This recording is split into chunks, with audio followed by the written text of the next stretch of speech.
The day Micah Hudson crossed back into Caldwell, Kansas, the sky above the prairie turned the color of a bruised purple and gold and angry at the edges, and every sane instinct he possessed told him to turn his horse around and ride until the town disappeared behind him like a bad dream. He did not turn around. He rode straight down the center of the main road, with the June heat pressing down on his shoulders like a hand that wanted to hold him in place, and he kept his eyes forward and his jaw set, and his hands loose on the reins of his sorrel mare, whose name was Juniper, and who had carried him through worse landscapes than a familiar street lined with familiar faces who had every reason to hate him.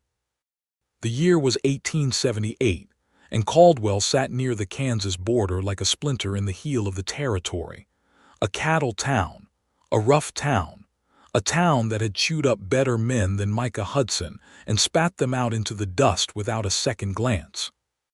He had left 3 years ago under circumstances he did not like to recall in daylight, and he had sworn on the open grave of his partner, Clayton Reed, that he would never set foot in Caldwell again.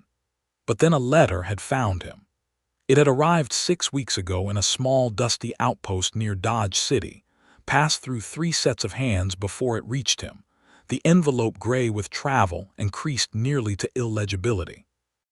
It had not been addressed to him by name. It had been addressed to a man called the Rider Who Left the Hart Farm Burning, which was the kind of description that could only come from one person in the world, and that person was a woman named Rose Hart, and the fact that she had written to him at all was the thing that had kept him awake for 6 weeks straight. She had not written to ask for his return. The letter was not, in any conventional sense, an invitation. It was a list of facts delivered in a clean, careful hand. Her father had died the previous autumn. The farm had been mortgaged to a man named Clarence Dole, who ran most of the business interests in Caldwell now, and there were difficulties with the title that she was attempting to resolve through the circuit court. She had written these facts not to him, but to the sheriff of a neighboring county, and the letter had been misdirected. That was the only reason it had ended up in his hands at all. She did not know he had read it. She did not know he was coming. He had read the letter 4 times in the orange light of a kerosene lamp, and each time he reached the final line, "I am managing well enough, though I confess there are days when the distance between managing and being defeated seems very thin." He had felt something shift inside his chest that had been dormant for 3 years, and that he was not entirely sure he welcomed back. Micah was 31 years old and had spent his adult life doing work that polite society preferred not to examine too closely. He had ridden for cattle outfits, hauled freight, done 2 stints as a deputy in counties where the distinction between a lawman and an outlaw was largely a matter of which side of the badge a man pinned on first. He was lean and weathered, and had a face that had been described, on separate occasions, as honest and untrustworthy, depending entirely on who was doing the looking. He kept his dark hair cut short and his stubble trimmed when there was water enough to bother, and he wore a Colt single-action Army on his right hip that he had owned for 5 years, and used with a precision that he took no particular pride in. The reason he had sworn never to return to Caldwell was not a secret, exactly, but it was not the kind of story he told to strangers over whiskey. Clayton Reed had been his closest friend and riding partner for 8 years, and Clayton had died in Caldwell because of a situation that Micah had walked them both into with his eyes wide open and his judgment clouded by money and by a man named Dole, who had hired them to do a job that turned out to involve burning a farmhouse that happened to have a woman inside it. Micah had not known about the woman when he took the job. That was the truth, and it was a truth he had repeated to himself so many times over 3 years that it had taken on the smooth, worn quality of a river stone, something he could hold and turn over in his hands without ever quite examining the sharp edges that still existed if he pressed his thumb at the right angle. The farmhouse had been the Hart family property. The woman inside had been Rose Hart, 18 years old and sleeping in the upstairs room, and she had gotten out through the window with nothing but a nightgown and a tin box of family documents before the fire ate the ground floor, and Clayton had died in the crossfire that followed because Dole's men had decided that witnesses were inconvenient. Micah had not pulled the trigger on Clayton. He had not lit the fire. He had ridden away into the darkness feeling like a man who had swallowed a live coal, and he had never gone back. Until now. Juniper's hooves struck the packed earth of Main Street, and several men on the boardwalk turned to look at him with the blank, measuring stare of men who spent their days watching the road for trouble. Micah kept his pace unhurried. He recognized two faces and was relieved that neither of them seemed to recognize his in return.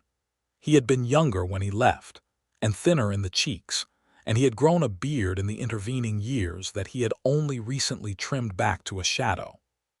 His first stop was the livery stable at the eastern end of town, where he handed Juniper over to a boy of about 14 who looked at the mare with the kind of reverence that meant he would treat her well. He paid for 3 nights in advance because he did not know how long this was going to take, and because the act of paying in advance committed him to staying, which was something he apparently needed to be committed to by an external force, given that his instincts were still loudly suggesting the open road. He found a room in the hotel on 2nd Street, a narrow establishment called the Pioneer that smelled of tobacco and lye soap, and the particular dusty warmth of a building that had absorbed 30 years of summer heat into its wooden bones. The woman at the front desk was small and gray-haired, and looked at him with the polite suspicion she probably directed at all new arrivals. He signed the register as M. Hudson, and she gave him a key and told him supper was served at 6 and not a minute later. He sat on the edge of the bed in room 7 and held the creased letter in both hands and thought about what exactly he planned to do. He had not decided on a plan. This was not how he usually operated. Usually he had a plan, or at the very least the outline of one. But this situation had a quality that resisted planning, mostly because the central problem was not a practical one. The practical problem was Clarence Dole, who had apparently leveraged the death of James Hart and the existing mortgage on the Hart property into something close to legal theft, and that was a problem with practical solutions. The impractical problem was Rose Hart herself. The fact that she was here, that she was fighting, that she had written that letter in her careful hand, and described her situation in terms that any man with a functioning conscience would recognize as a cry for help dressed up as a status report. The impractical problem was that Micah Hudson had thought about Rose Hart with some regularity for 3 years, which was something he had never told anyone and did not intend to start telling anyone now. He had never spoken to her.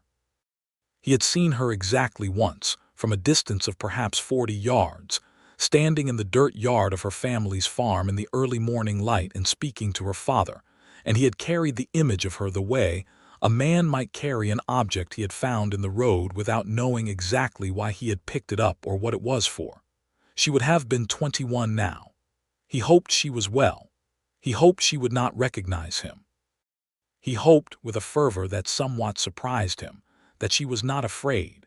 He put the letter away in the inside pocket of his coat and went downstairs for supper. The dining room of the Pioneer Hotel was occupied by 6 other guests and a long-suffering girl of about 17 who moved between the tables with the efficiency of someone who had learned early that the more quickly she served the food, the more quickly the meal would end. Micah ate his beef stew without tasting it and studied the room from the corner of his eye, the way years of careful living had taught him to do. And it was during this study that he noticed the man at the corner table watching him. The man was broad-shouldered and somewhere in his late 40s, with a thick reddish mustache and the kind of deliberate stillness that meant either he was very calm by nature or he was very experienced at not showing what he was thinking. He wore a good coat and good boots, and the kind of watch chain that announced itself without being ostentatious. And after a moment, he lifted his chin in the brief, neutral acknowledgement that men in Western territories used when they wanted to communicate that they had noticed you without committing to any particular attitude about the noticing. Micah returned the gesture and went back to his stew. The man came to his table 15 minutes later when the dining room had thinned out and pulled out the opposite chair and sat down without asking, which Micah found interesting. "You rode in this afternoon," the man said. "It was not a question." "I did," Micah said. "Thomas Briggs," the man said, and extended his hand. Micah shook it. "Hudson. You passing through, Mr. Hudson, or are you intending to stay a while?" "I have some business to attend to," Micah said carefully. Briggs studied him for a moment with light gray eyes that were sharper than his easy manner suggested. "What kind of business, if you don't mind me asking?" "I do mind, a little," Micah said, not unkindly. Briggs accepted this without offense. He leaned back in his chair and turned his coffee cup on the table in a slow, thoughtful circle. "I ask because I have some business of my own in this town that has recently grown complicated, and I have been looking for a man with a particular kind of experience. You have the look of a man with that kind of experience. What kind of experience would that be?" "The kind that involves knowing when a legal situation has crossed the line into an illegal one," Briggs said, "and what to do about it." Micah set his fork down and looked at the man directly. "Are you a lawman?" "I'm a land agent," Briggs said. "I work for the Kansas Territorial Land Office. I have been investigating a series of property acquisitions in this county over the past 4 years that appear to have been accomplished through a combination of fraudulent mortgage instruments and, in at least 2 cases, deliberate arson." The word arson landed in the space between them with a particular weight. "I see," Micah said. "There is a property outside this town," Briggs continued, his voice dropping to a conversational murmur, "currently in dispute between its rightful owner and a man named Clarence Dole. I have documentation that suggests the mortgage Mr. Dole holds on that property was obtained under fraudulent conditions, but the documentation requires corroboration from someone with direct knowledge of Mr. Dole's operating methods. Do you understand what I'm describing?" Micah looked at him for a long moment. Then he said, "How did you know to look for me?" "I didn't look for you specifically," Briggs said. "I put word out through certain channels that I was looking for men who had worked for Dole and had reason to reconsider their loyalty to him. You were the 3rd name I received. The other 2 are deceased." A pause, Clayton Reed being one of them. Something moved through Micah's chest at the name, a cold current, quick and clean. "Clayton didn't reconsider any loyalty," he said. "He was shot before he had the chance to reconsider anything." "I know," Briggs said quietly. "I'm sorry for that." The dining room was empty now except for the 2 of them and the serving girl who was sweeping somewhere beyond the kitchen door. The candle on the table burned low and orange, and outside the windows of the Pioneer Hotel, Caldwell's Main Street settled into its nighttime noise: horses, voices, the distant sound of a piano from the saloon 3 buildings down. "What would this corroboration require me to do?" Micah asked. "Sign an affidavit before the circuit court judge, who will be passing through this county in approximately 10 days. Describe what you witnessed when you worked for Dole, specifically as it pertains to the Hart property." Briggs met his eyes steadily. "It would require you to acknowledge your presence on the night the Hart farmhouse burned." "And what happens to me legally after I sign that affidavit?" Briggs was quiet for a moment. "I cannot promise you immunity. I can tell you that what the land office is interested in is Dole, not the men he hired. I can tell you that your cooperation would be viewed favorably, but I would not insult you by pretending there's no risk." Micah picked up his coffee cup and drank from it and set it down. The coffee was bitter and nearly cold, and he barely noticed. "Give me a day," he said. "Take 2, Briggs said, and stood and buttoned his coat with the unhurried manner of a man who had just concluded a satisfactory meeting. "The judge doesn't arrive until the 12th. We have time." He nodded once formally and walked out, and Micah sat alone at the table for a long time after, watching the candle burn. The following morning broke cool and pale over the Kansas prairie. The sky washed clean by a brief overnight shower that had left the streets of Caldwell dark with moisture, and the air carrying the green smell of grass and wet earth. Micah rose early, dressed carefully, and spent a half-hour at the small washstand in his room attending to his appearance with more attention than he usually gave it, which he noted with some self-awareness and chose not to examine too deeply. He rode out of town on Juniper just after 7, following the road northeast that he remembered from 3 years ago, the one that wound past the old Miller place and the creek crossing, and then opened out onto the rolling ground, where the Hart property sat on a gentle rise with its back to the tree line. The farmhouse had been rebuilt. That was the first thing he registered. The house that had burned was gone, of course, and in its place stood a structure of fresh-cut timber and whitewashed boards, smaller than what he remembered but well-built and clearly maintained. There was a kitchen garden along the south side, a modest barn, a chicken yard, and a well with a new rope. Someone had planted roses along the fence line, and they were in bloom, a deep red against the unpainted wood, and the sight of them stopped him at the edge of the property for a moment with a feeling he could not immediately name. There was a woman in the kitchen garden. She was kneeling between 2 rows of green plants, pulling something from the earth with both hands and setting it in a basket beside her.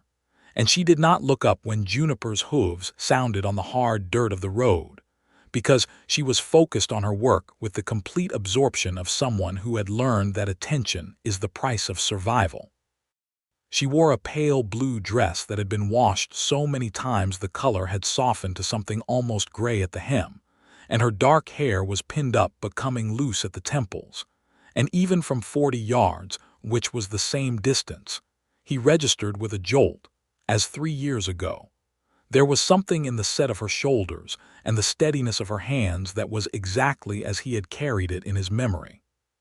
He dismounted and tied Juniper to the fence post and walked forward, and the gate hinge made a sound as he opened it and she looked up. Rose Hart's eyes were the color of strong tea, a warm, clear brown that went dark at the edges, and they settled on him with the direct, measuring quality of someone who had learned not to be surprised by strangers. She was 21 years old, and she had a face that was handsome rather than delicate, with high cheekbones and a wide mouth, and the kind of expression that defaulted to calm because calm was a habit acquired over difficulty rather than a gift of temperament. "Good morning," she said, and her voice was steady and clear and carried no particular alarm, though he could see her cataloging him, his height, his clothing, the gun on his hip, the absence of a badge, the quality of his horse. "Good morning," he said. "My name is Hudson, Micah Hudson. I'm sorry to come without any kind of notice." She set her trowel down in the basket and stood up, brushing the dirt from her hands on her apron with the efficient gesture of a woman who was always moving between tasks. "I don't recall your name," she said carefully. "Should I?" "No," he said. "You wouldn't have any reason to." He stopped at what he judged to be a respectful distance close enough to speak normally, far enough to be unthreatening, which he was aware was itself a calculation, and was aware she might register as a calculation. "I'm here because I came across some information about your property dispute with Clarence Dole, and I thought I might be able to help." Something changed in her expression, not alarm exactly, but a kind of heightened attention, the way a person looks when they hear their own name called from an unexpected direction. "What kind of information?" she asked. "The kind that would require me to testify before the circuit court judge," he said.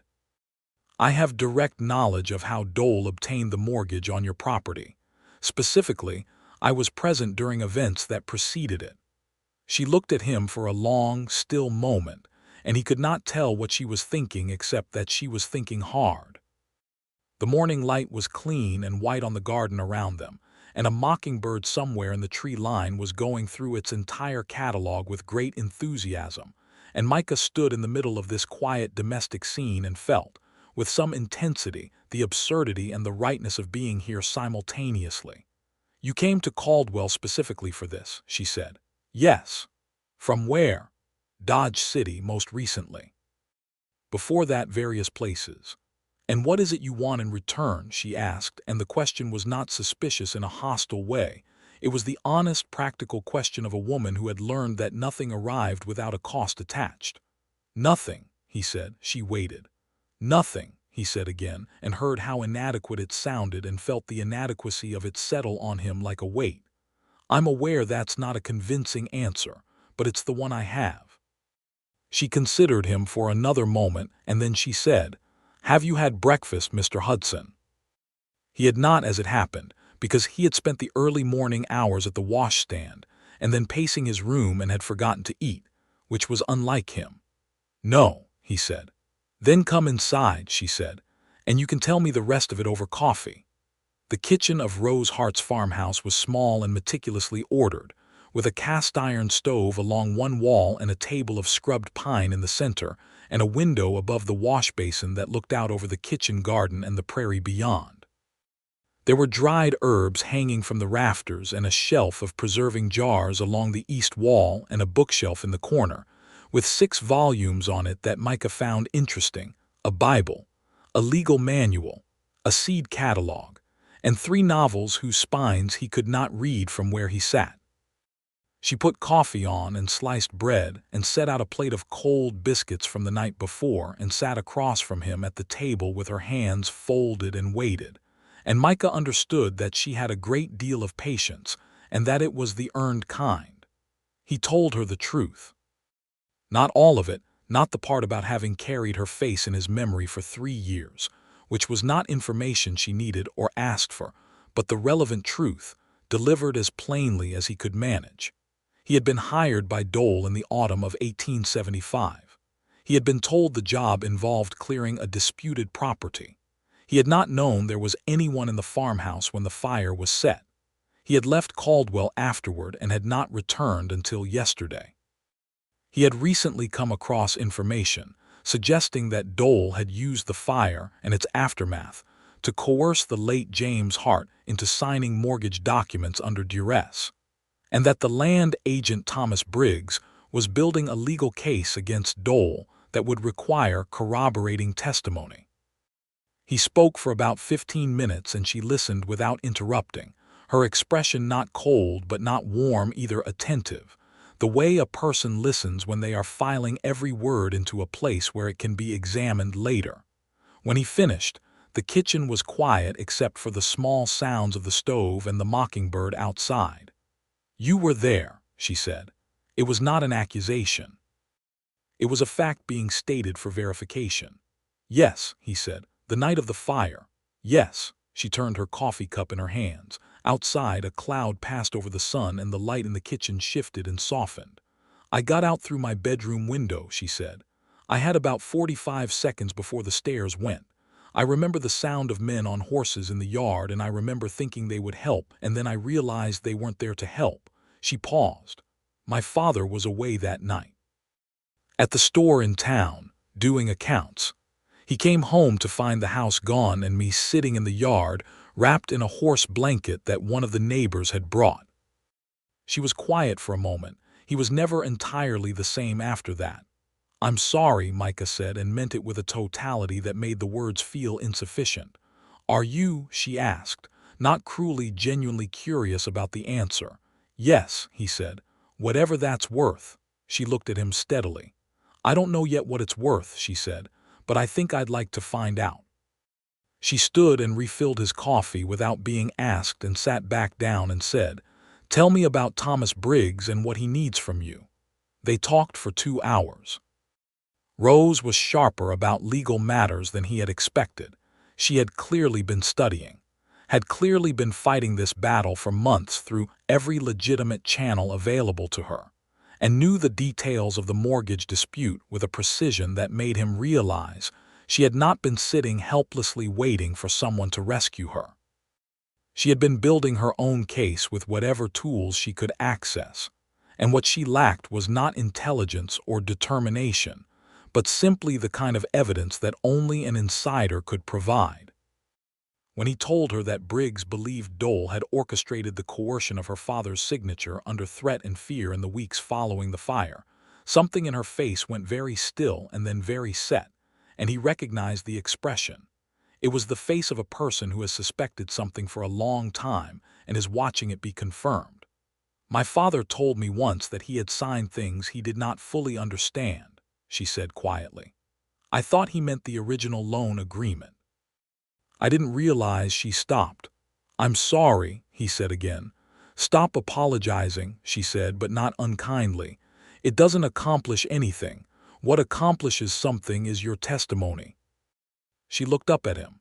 "You understand what it means for you to testify, don't you? Legally.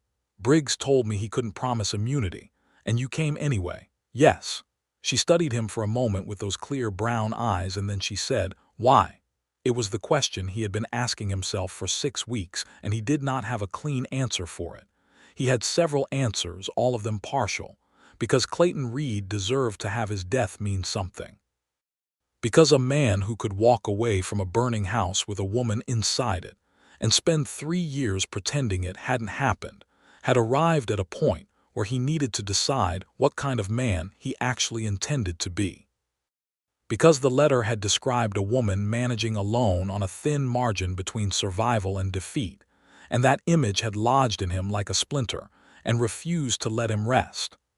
Because it was the right thing to do, he said, which was true, but not complete, and he could see from her expression that she knew it wasn't complete, and he appreciated that she did not push.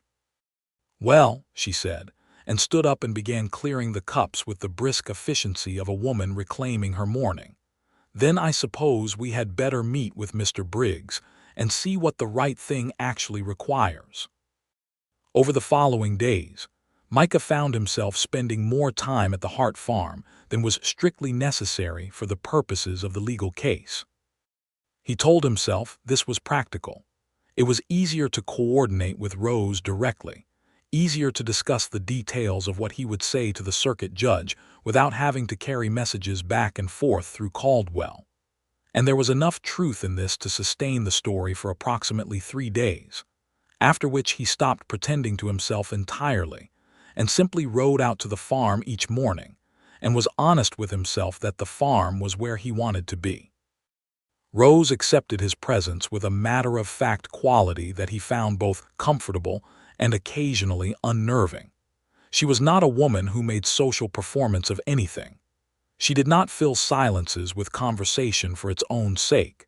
She did not pretend to need help she did not need, and she did not perform any particular kind of femininity for his benefit or anyone else's.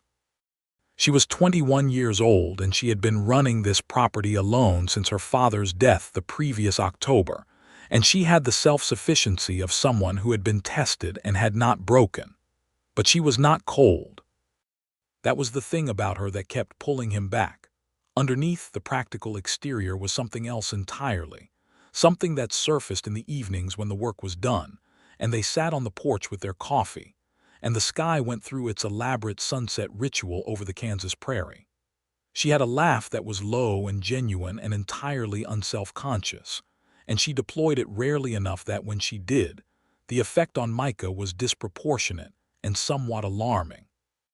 She read in the evenings from those 6 books on her shelf, and she had opinions about what she read that she stated without apology, and she was interested in his opinions without requiring that they match hers. On the 4th day, he fixed the barn roof, which had developed a leak over the winter. He was not asked to do this. He noticed it in the morning, assessed the problem, rode to the hardware store in Caldwell for materials, and spent the afternoon on the roof with hammer and nails while Rose worked in the garden below. She looked up at one point and said, "You didn't have to do that," and he said, "I know," and she considered this and nodded and went back to her garden. That evening she made chicken stew that was considerably better than the beef stew at the Pioneer Hotel, and he ate 2 bowls of it, and she watched him with an expression that was very close to pleasure. And they sat on the porch afterward in the long summer twilight and talked about things that had nothing to do with Clarence Dole or circuit court judges or land titles. She told him about her father, James Hart, who had come to Kansas from Missouri in 1869, with a young wife and a determination to build something lasting, and who had built it through sheer stubbornness and hard work, and had lost his wife to fever when Rose was 12, and had raised her alone on this farm with a fierceness of love that had shaped her entire understanding of what love was supposed to look like. She talked about him without sentimentality but with a depth of feeling that was clear in every word, and Micah listened and understood that this land was not just property to her. It was the physical evidence of her father's life, and Dole taking it would mean something beyond the financial loss. He told her, in return, something he had not talked about with anyone in a long time, about Clayton Reed, about the years they had spent riding together, about the particular quality of friendship that develops between two people who spend years in circumstances where the only reliable constant is each other. He told her what Clayton had been like, funny in a dry, quiet way, generous with his last dollar, constitutionally incapable of passing an injured animal on the road without doing something about it. He told her that Clayton had not known about the woman in the farmhouse either, and that the last conversation they'd had before the night of the fire had been about whether they should keep working for Dole, and that Clayton had said something was wrong about it and Micah had said they were being well paid and they had both let it go. "You blame yourself," she said, not accusatory, observational. "Yes, for Clayton. For all of it," he said. "Clayton, your house, your father, the whole chain of it." She was quiet for a moment, her hands folded in her lap, looking out at the dark prairie where the first stars had appeared. "You didn't set the fire," she said finally. "I didn't stop it either." She turned to look at him, and in the dim light from the doorway her face was serious and unguarded in a way he had not seen before. "No," she said, "you didn't. But you're here now, and you're going to stand up in front of that judge and tell the truth, and that means something. People who have nothing to answer for don't do that. It's the ones who have something to answer for who have to decide whether to face it, and most of them don't." Look back out at the stars. That doesn't make what happened right, but it means you're not the same man who rode away. He was quiet for a long time. The night sounds of the prairie filled the silence: crickets, a distant owl, the soft movement of grass in the warm breeze, and the feeling in his chest was something he hadn't allowed himself in a long time, something that resembled, uncomfortably and specifically, hope. "Thank you," he said, and meant it in a way that was larger than what the words expressed. She nodded, just once, and they sat on the porch a while longer without talking, and it was the most comfortable silence Micah Hudson had experienced in 3 years. Thomas Briggs called a meeting at the land office in town on the 7th day, 2 days before the circuit judge's scheduled arrival, to review the details of what Micah's testimony would cover, and to introduce him to the one other piece of evidence. Briggs had assembled a man named Luther Crane, who had been Dole's bookkeeper for 6 years, and who had quietly copied certain ledger entries before leaving Dole's employ in 1877. Luther Crane was a small, precise man of about 50, with ink-stained fingers and the careful manner of someone who had spent decades making himself invisible, and was finding the experience of visibility somewhat uncomfortable. He sat at the table in Briggs's rented office, and spread his copied ledger pages on the table with the formality of a man presenting a sacred document, and he and Micah spent 3 hours with Briggs going over the timeline of the Hart mortgage. The original loan, the fire, the subsequent visits Dole had made to James Hart in the weeks following, the revisions to the mortgage terms that appeared in the ledger in Dole's own handwriting alongside a notation that read terms per verbal understanding. "Verbal understanding," Micah said, "which means Dole told Mr. Hart that if he did not sign the revised terms, the troubles that had already found his property might find it again," Briggs said. "That's coercion. That's a fraudulent instrument.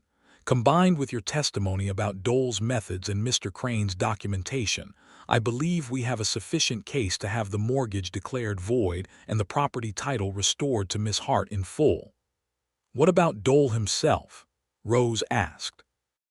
She had accompanied Micah to the meeting, having made it clear with complete calm that it was her property under discussion, and she would be present regardless of what anyone thought about that. Briggs had accepted this without argument, which indicated good judgment. If the judge finds the mortgage fraudulent, Dole will face criminal charges, Briggs said. The arson is more difficult. Witnesses were either his own men or have since died, but the fraud case is strong, and a fraud conviction would likely result in the loss of his business interests in this county, including the other properties he's acquired through similar means. Rose absorbed this. There are other families, she said. At least 3 others in the same position, Briggs confirmed. Your case is the clearest. Then let's make it as clear as possible, she said, and Micah looked at her across the table and felt something fierce and bright and admiring move through him that he did not attempt to suppress. That evening, walking back through town toward where their horses were tied, Rose said quietly, Dole will know before the judge arrives. He has people watching Briggs. I know, Micah said. Does that concern you? Yes, he said honestly, but not enough to change what I'm going to do. She looked up at him sideways as they walked, and the evening light caught her face in profile, the clean line of her jaw, the slight upward angle of her chin that he was beginning to associate with the particular combination of stubbornness and courage that characterized her. I want you to be careful, she said, and her voice had a quality he hadn't heard in it before, something personal, something that went beyond the practical concern of losing a witness before the trial. I will be, he said, and resisted the strong impulse to reach over and take her hand, because they had known each other for 7 days, and he had arrived in her life with a burden of complicated history, and he was not going to add to that complexity by moving faster than the situation warranted. He slept lightly that night, listening to the sounds of the hotel, and at 2 in the morning something woke him with the particular sharpness that comes from a trained rather than a startled state of alertness. He lay still for a moment, cataloging the sounds, and identified the problem, a creak on the hallway floorboards that had a different rhythm from the ordinary settling of the building. He was out of bed and against the wall beside the door with his Colt in hand before the thought was fully formed, and when the door handle turned, he let it open and stood in the darkness and said, very quietly, I'd stop there if I were you. There were 2 of them, which was not surprising. What was surprising was that they stopped, because most men sent to deliver a message don't stop on request. They stopped because Micah had positioned himself in the dark side of the room, while the doorway put them in silhouette against the slightly less dark hallway, and they were experienced enough to understand what that meant. Mr. Dole wants a conversation, the nearer one said. Tell Mr. Dole I'm not available, Micah said. It's not really optional, the man said. Most things are more optional than people suggest, Micah said. I find a calm conversation in daylight is almost always available as an alternative to whatever this is. Tell him I'll be in the hotel dining room at 8 tomorrow morning if he'd like to talk. A pause. Some consultation, nearly silent, between the 2 men.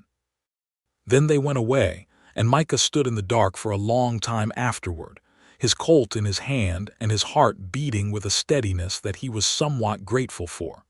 He did not sleep again that night. At 8 the following morning, Clarence Dole walked into the dining room of the Pioneer Hotel as if he owned it, which he possibly did. Micah made a mental note to check. He was a large man, perhaps 55, with silver hair combed flat and a prosperous belly, and the kind of expansive, easy manner that covers a hard center the way a thick coat covers a sharp edge. He wore a good suit and carried a hat in one hand and sat down across from Micah with the air of a man who had never been made uncomfortable by a situation in his life.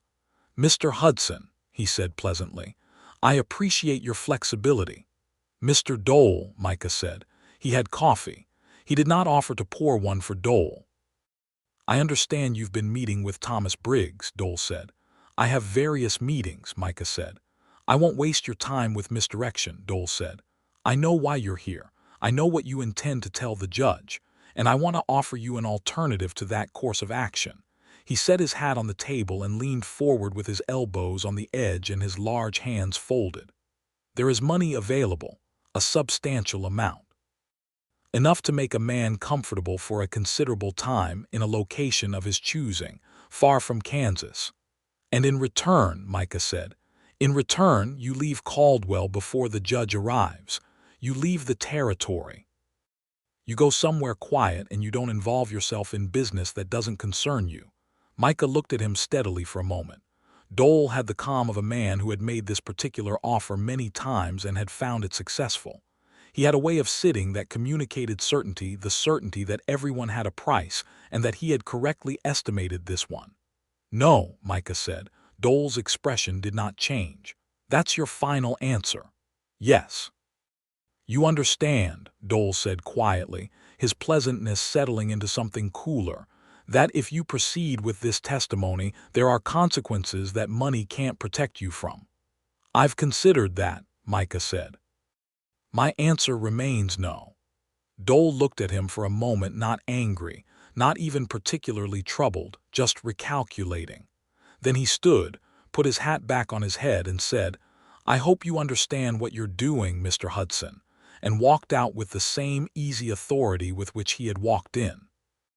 Micah sat alone in the dining room for a while, finishing his coffee, and thought about what exactly he was doing, and concluded that he understood it well enough and that understanding it had not changed any of the relevant calculations. He rode directly to the Hart farm. Rose was at the well when he arrived, cranking the handle with the efficient rotation of daily practice, and she looked up when she heard Juniper's approach and read something in his face immediately, because she had developed in 9 days the ability to read him with an accuracy that he found simultaneously comfortable and startling. He came to see you, she said, this morning. She let the bucket down with a deliberate care that spoke of strong feeling managed precisely. What did he offer? Money. Distance. And I told him no. She nodded and did not say anything for a moment, and then she said, Come inside, I want to show you something. What she wanted to show him was in the tin box, the same tin box, he realized with a jolt, that she had grabbed from the burning house 3 years ago. It was on the kitchen table, and she opened it and took out a document and spread it carefully on the table's surface. My father wrote this 8 months before he died, she said. He could not take it to a lawyer because Dole controlled the only legal practice in Caldwell at the time. But he wrote down everything, every conversation with Dole after the fire, every threat, every revision he was asked to sign, the dates, the names of the men present. He kept it in this box and told me about it 2 months before he died. He said if anything happened to him, I should find someone honest to give it to. Micah picked up the document carefully. The handwriting was that of a man whose hands were not accustomed to sustained writing, large, slightly uneven, but absolutely legible and meticulous in its detail. James Hart had recorded 8 separate meetings with Dole over a 6-month period, including 2 that had taken place with armed men present who had not spoken but had stood by the door in a manner that did not require speaking. This needs to go to Briggs today, Micah said. I know, she said. I was going to bring it to him myself, but she stopped. You were waiting, he said. I was waiting to be certain I could trust him, she said simply, and to be certain about you. He looked up from the document.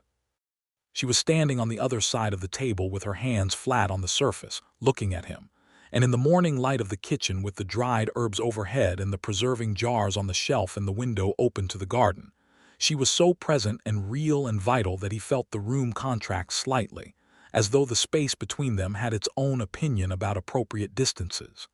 And are you certain? He asked. Of Briggs, yes, she said. Of you, she held his gaze and did not look away. More every day. He held the document very carefully and said, We should get this to Briggs now, and she said, Yes, we should. And neither of them moved for another moment, and then they both moved at the same time, which produced a situation in which they were standing approximately 2 feet apart in a small kitchen with the morning light between them, and Micah looked at her, and she looked at him, and something occurred in that look that was not words but was unmistakably communication. Rose, he said. "Don't say anything complicated right now," she said, and her voice was quieter than usual. "Let's take this to Briggs first." "All right," he said. They rode to town together, side by side on the summer road, and Micah was aware that this was perhaps the most purposeful and simultaneously the most content he had felt in years, which was a combination he had not previously associated with riding toward a potential legal confrontation. Briggs received James Hart's written account with an expression of controlled elation that a more demonstrative man would have expressed much louder. He read it twice, then laid it flat on his desk and said, "This changes the case considerably. This is direct testimony from the victim himself, documented contemporaneously, combined with Crane's ledger entries and Mr. Hudson's corroboration. I believe we can compel the judge not only to void the mortgage, but to issue an immediate injunction preventing Dole from taking any further action regarding the property pending criminal proceedings." "Can you file for the injunction before the judge arrives?" Rose asked. "I can file the motion today and have it ready for his consideration the moment he rides in," Briggs said. "If you'll both wait here for 30 minutes, I'll draft it now."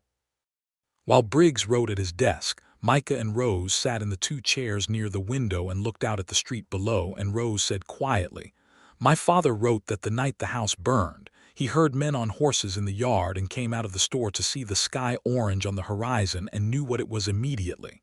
He said he ran the whole way home." She paused. 4 miles. Micah looked at his hands in his lap. "I didn't know he did that."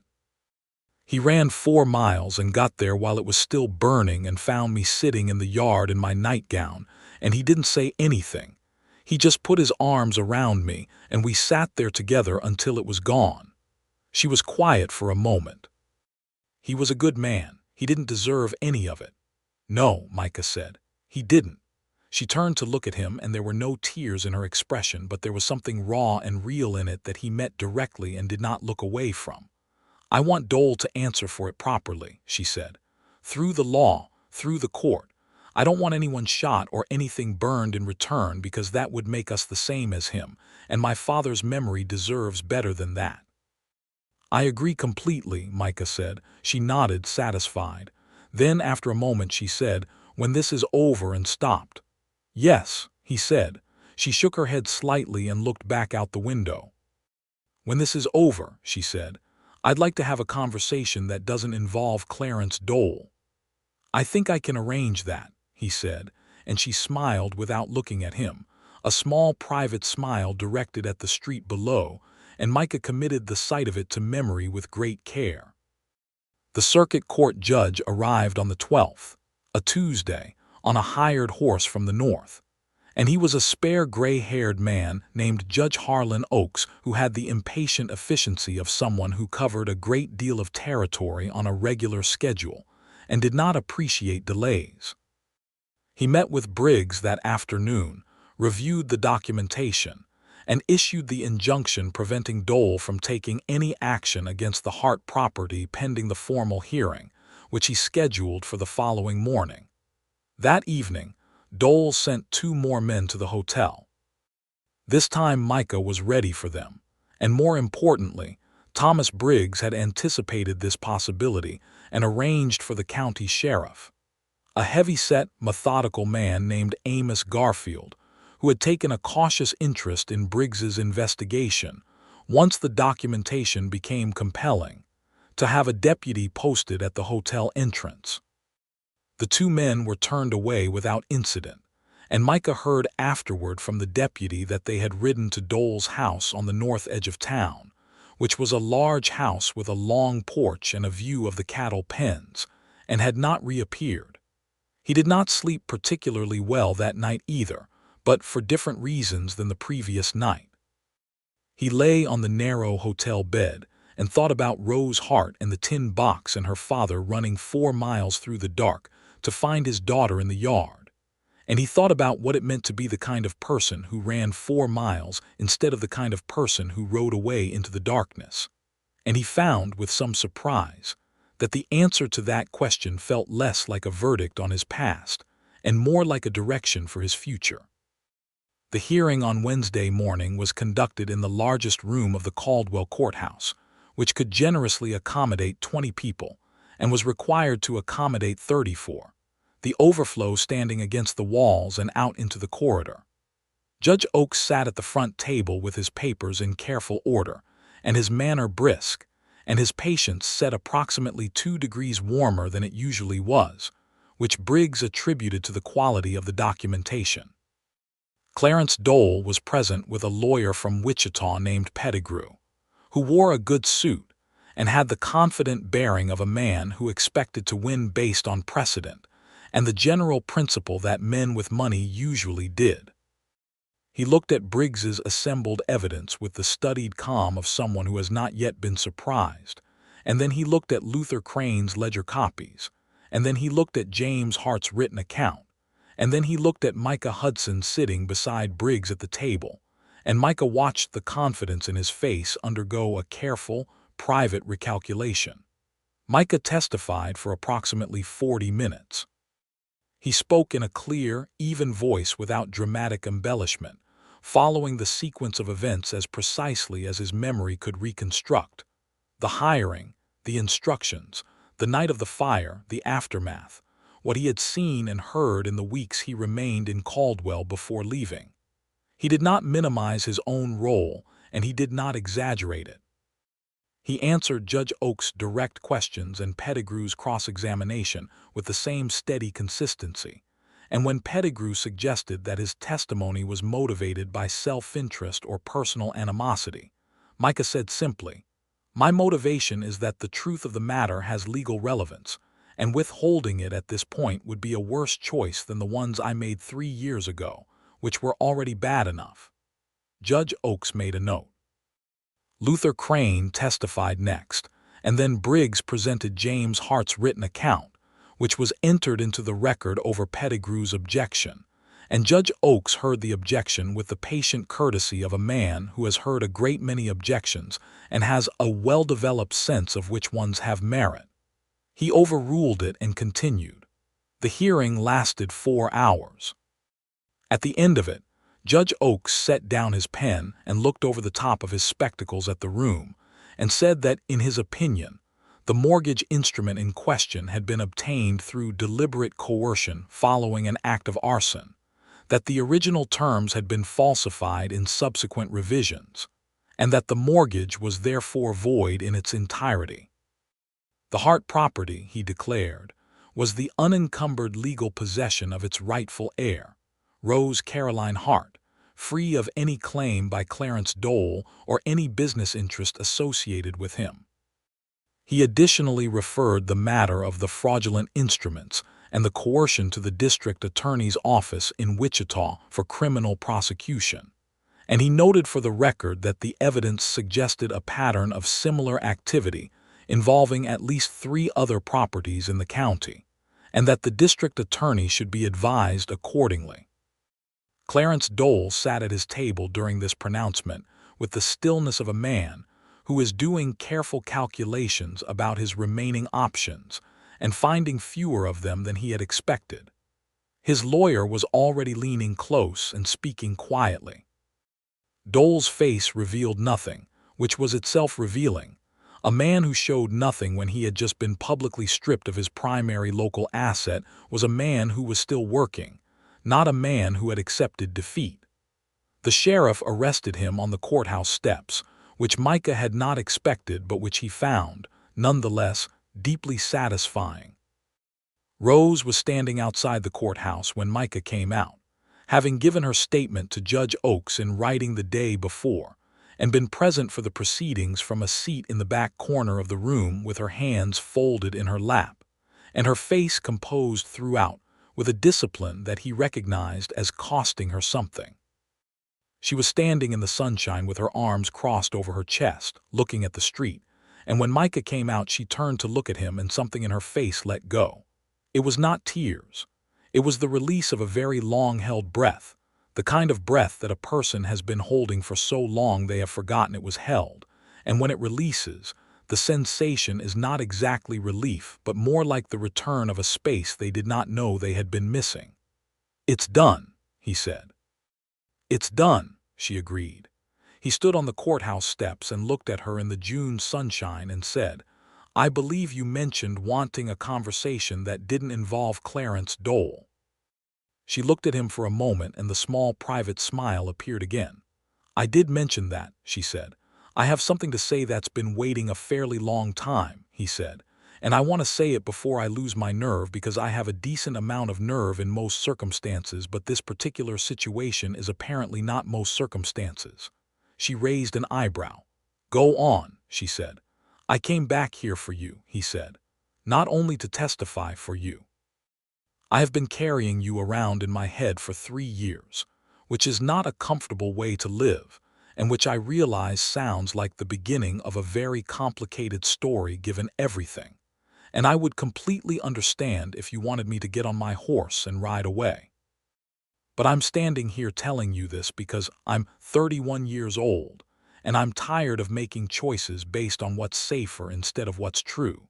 And the truth is that I think you're the most remarkable person I've encountered in a very long life on the road, and I would very much like to stay if staying is something you could consider." The street of Caldwell went about its business around them, horses and commerce and the ordinary mid-morning movement of a cattle town, and Rose Hart stood on the courthouse steps and looked at Micah Hudson and was quiet for long enough that he felt the specific quality of suspense that is associated with waiting for a verdict. Then she said, "You fixed my barn roof without being asked." "I did," he said, uncertain where this was going. "You told me the truth about things that could have gotten you into serious legal trouble," she said. "You rode back into a town you had sworn never to enter again because you read a letter that wasn't even addressed to you." She looked at him steadily. "Do you know what I find most interesting about you, Micah Hudson?" "I don't," he said. "That you are clearly a man who made a bad choice in his youth and has spent 3 years trying to decide whether that choice defined him," she said. "And the answer is that it does not. It does not define you because you came back. And I have been watching you for 12 days now, and I think I know what kind of man you are when you are trying to be what you actually are rather than what the road makes you. And I think I'd like to find out if I'm right." "And what kind of man is that?" he asked. She stepped down from the courthouse steps so that they were level with each other on the street, which had the effect of narrowing the distance between them to approximately 1 foot, and she looked up at him from a very slight angle. She was tall for a woman, but he was taller, and said, "The kind who stays." He reached out and took her hand, and she let him, and her hand in his was warm and work-roughened and entirely steady. "Then I'll stay," he said. "Good," she said.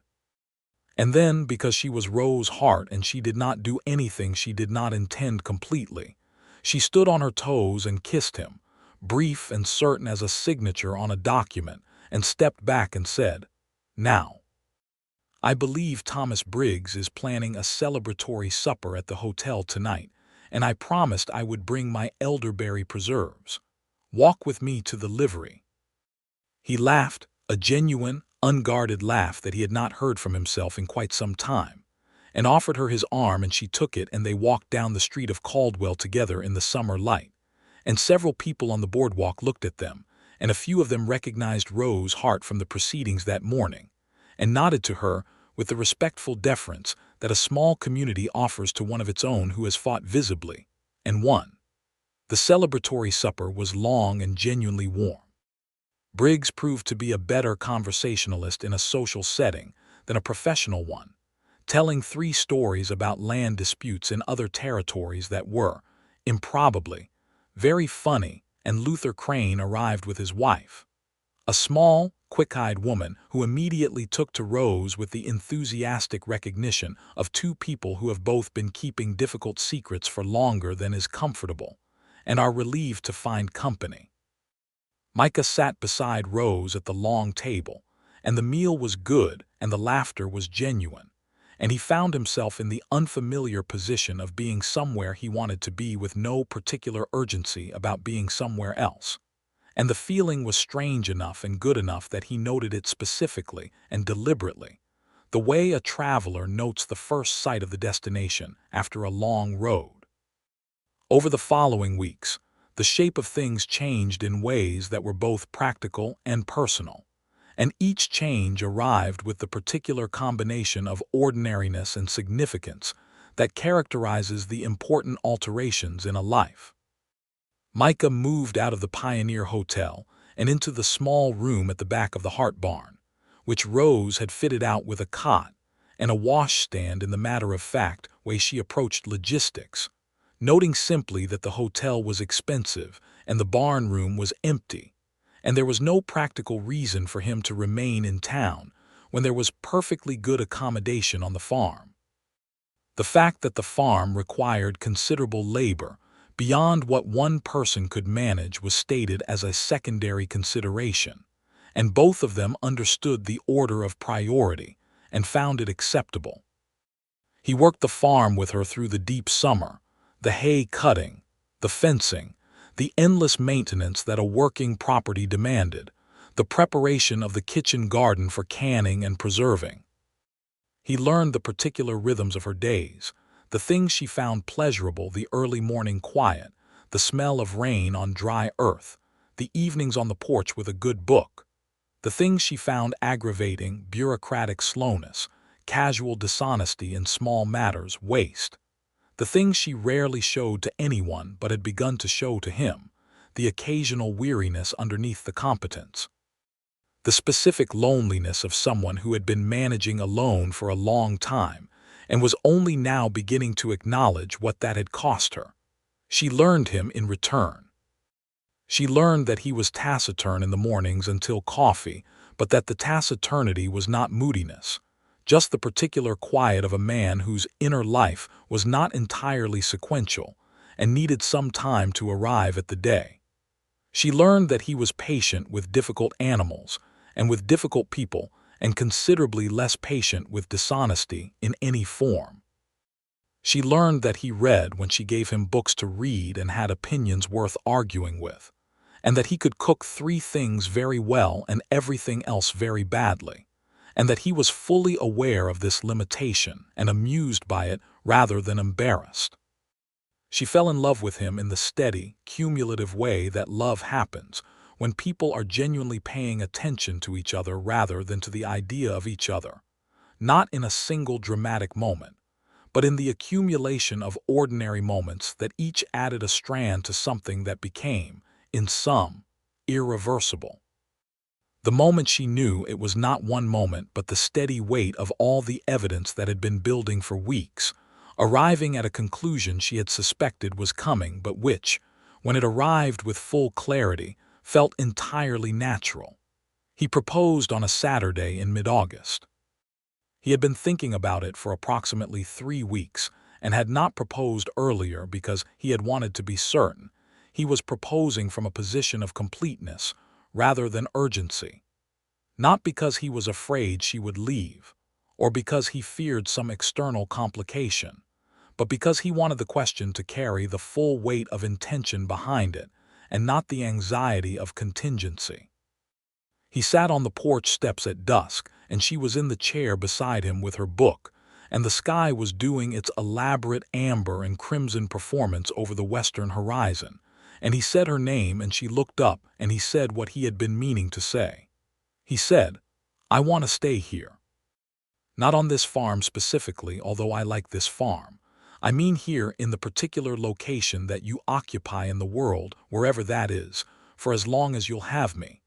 I want to marry you, Rose, and I want to build something here that your father would have been glad to see, and I want to be the kind of man who stays." She put her book down with great deliberateness. She looked at him in the amber light. Then she said, "Yes," in the tone of a woman who has considered a question carefully and found her answer to be both obvious and true. He kissed her then, and she kissed him back with everything she had, which was considerable, and the sky above the Kansas prairie was still going through its repertoire, and neither of them was paying it any attention at all. They were married in September, in the small white church on the eastern edge of Caldwell, that had a minister who had been in the territory for 20 years, and had married people in circumstances ranging from the very conventional to the genuinely unusual, and who performed the ceremony for Micah and Rose with the quiet sincerity of a man who took the occasion seriously, and knew when two people in front of him were doing the same. Thomas Briggs stood up as a witness, having extended his stay in Caldwell well beyond his official assignment on the grounds that the case had ongoing elements requiring supervision, which was true, but which everyone in attendance understood was supplemented by a genuine fondness for both parties. Luther Crane and his wife Harriet were there, and several of the neighboring farmers who had supported Rose through her legal battle and who showed up with food and well wishes, and the kind of practical generosity that is the West's truest form of community. The reception was in the yard of the Hart farm, in the warm September afternoon, and someone brought a fiddle, and someone else brought a second fiddle, and a third person turned out to have a passable accordion. And the music was lively, and the food was good, and Rose danced with Micah in the middle of the yard, while the sun went down and the fiddles went on, and the stars began to appear one by one over the prairie in the sequence they always did. The way things had been arranged to appear before any of them were there to see it. Micah held his wife in the firelight and the fiddle music and felt the weight of 3 years of open road fall away from him, the way a coat falls away when you step into warmth, not dramatically but simply a release, a setting down, an arrival. "Are you happy?" she asked him, her cheek against his shoulder. "Extraordinarily," he said. "Good," she said.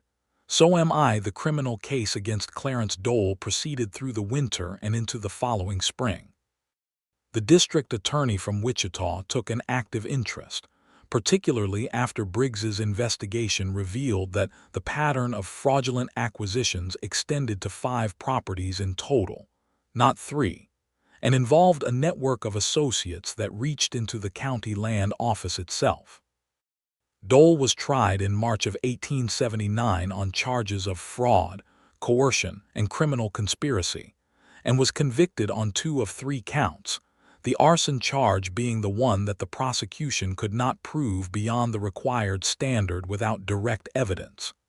He was sentenced to 8 years, and his business interests were placed in receivership, which effectively dissolved them.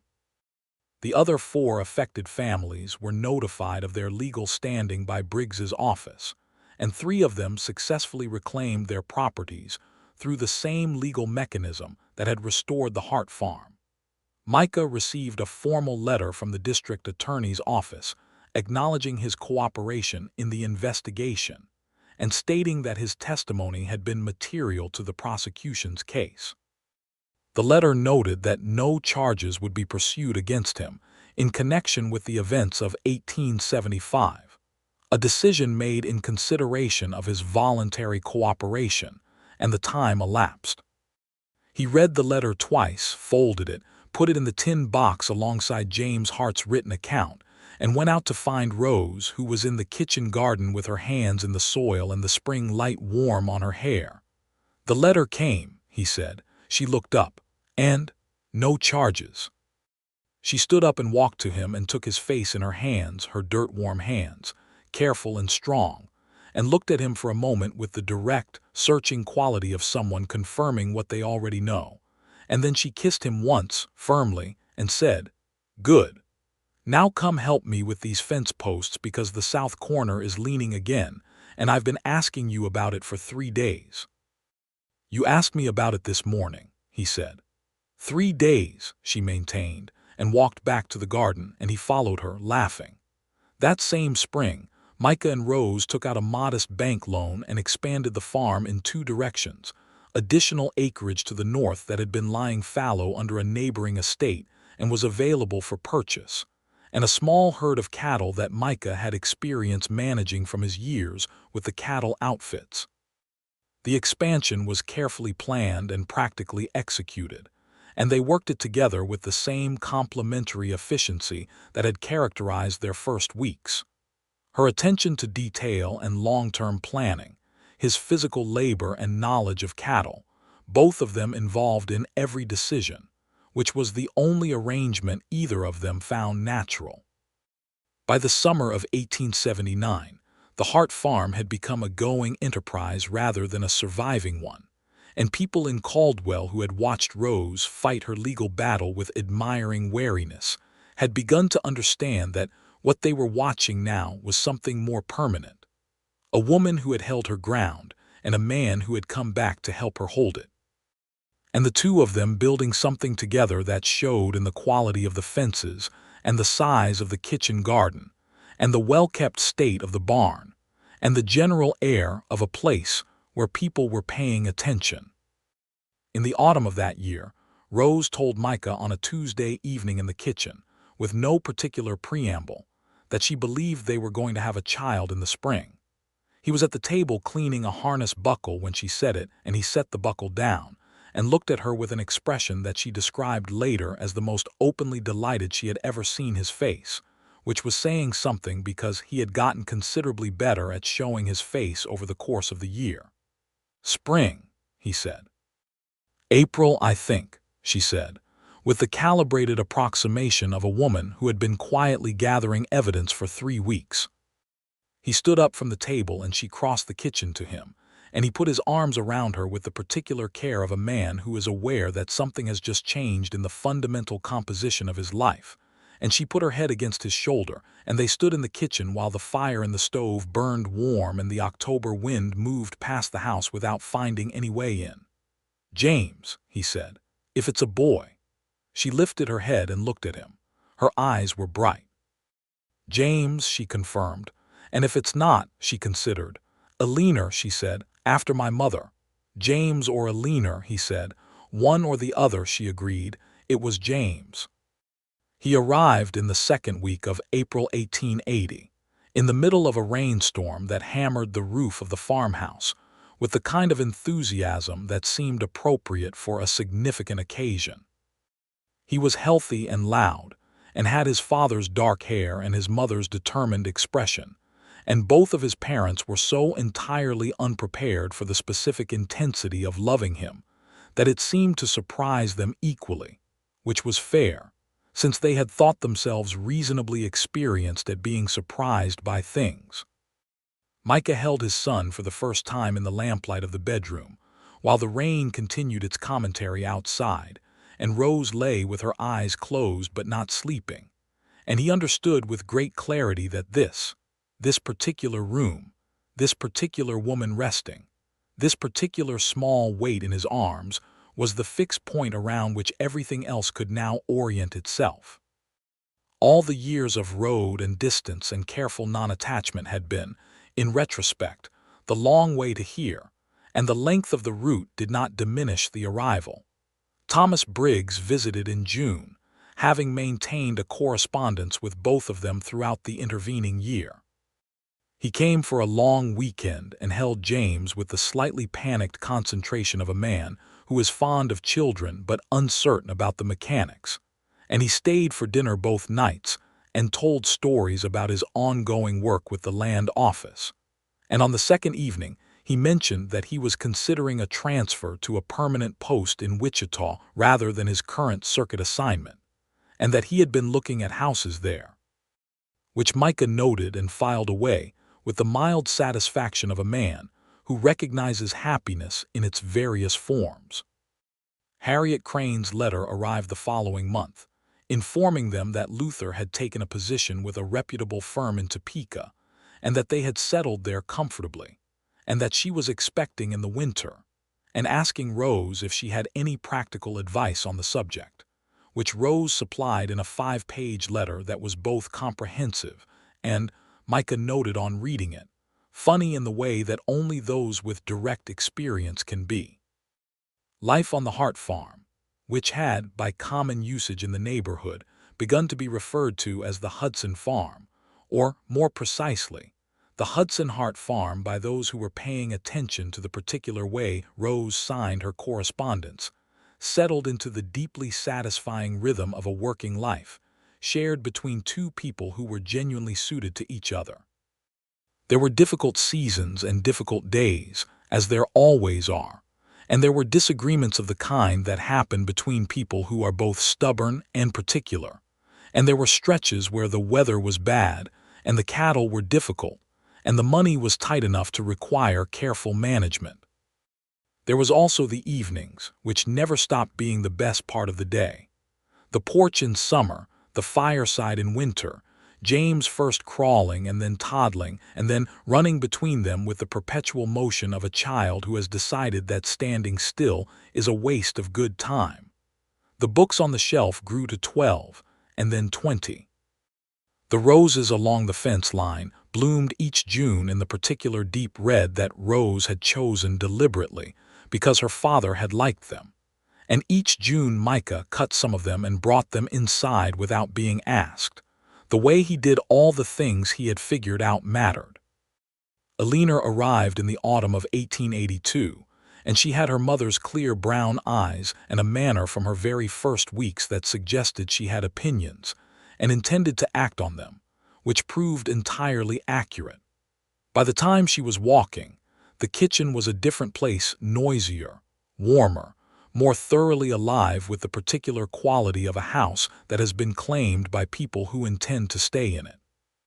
Micah had built a second room onto the back of the house for the children, and the barn had been expanded, and there was a second well closer to the cattle pasture, and the roses had spread along the full fence line and turned the whole front of the property a deep triumphant red every June.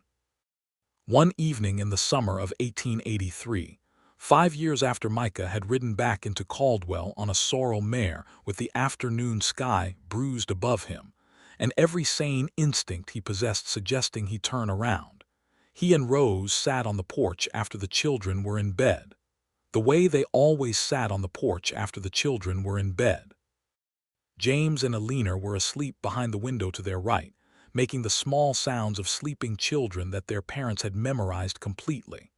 The prairie was dark and enormous beyond the fence line, and the stars were the extravagant summer stars of Kansas, and the roses were blooming, and Rose had her feet up on the porch railing and her book in her lap, and she was not reading it.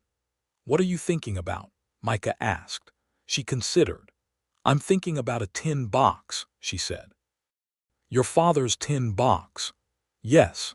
And how strange it is that everything that's here," she gestured at the house, the yard, the children sleeping behind the window, came out of that box in a sense. "The letter that wasn't meant for you and you reading it and coming back." "I would have come back anyway," he said. She looked at him. "Eventually," he said, "I was building toward it, I just needed the direction." "The letter gave you the direction," she said. "You gave me the direction," he said. "The letter told me where to point." She smiled at the stars. It was not the small private smile he had first seen on the courthouse steps. This one was fuller, the smile of a person who is in the right place and knows it. She reached over without looking and found his hand on the arm of his chair and held it in the easy, certain way of someone who has long since stopped treating the gesture as provisional. "I'm glad you came back," she said. "I'm glad I came back," he said. "Are you glad I didn't know you were coming?" she asked, and there was something in it that was not quite teasing and not quite serious. He thought about it genuinely. "Yes," he said. "I think if you'd known, you would have prepared some kind of reception, and whatever you had prepared would have been reasonable and correct, and I needed to arrive as myself without being someone you were expecting. You had no preconceptions about me except the ones that were true, which turned out to be the best possible circumstance." "That is a very generous interpretation of an accident," she said. "Most good things are accidents, carefully followed through on," he said. She looked at him then with the full, direct quality that her gaze had always had from the first morning in the kitchen garden, the quality that had made him feel consistently that she was seeing something close to the truth of him without requiring him to pretend otherwise. "You followed through," she said. "I did." "So did I," she said. "You did," he agreed. They sat on the porch in the warm dark, and the stars moved through their arcs, and the roses along the fence were shadows and fragrance, and the children slept inside, and the prairie went on in every direction with its ancient, patient indifference to human particulars. And Micah Hudson, who had sworn never to enter this town, who had ridden back on the strength of a misdirected letter and 3 years of carried memory, and the specific stubborn decency of a man who had finally arrived at a decision about what kind of man he intended to be, held his wife's hand in the Kansas night, and felt, with quiet completeness, that everything which had been unresolved had resolved, that every distance had been closed, that every wound the years had opened had at last been given the time and the attention it had required to properly heal. The sorrel mare Juniper was in the barn behind them, well fed and well kept, her days of open road long behind her. There was no need for open road any more. There was only this, the farm, the roses, the children, the woman beside him whose hand was warm and steady in his, and the long summer night that had no particular need to be anything other than what it was. It was enough. It was more than enough. It was everything.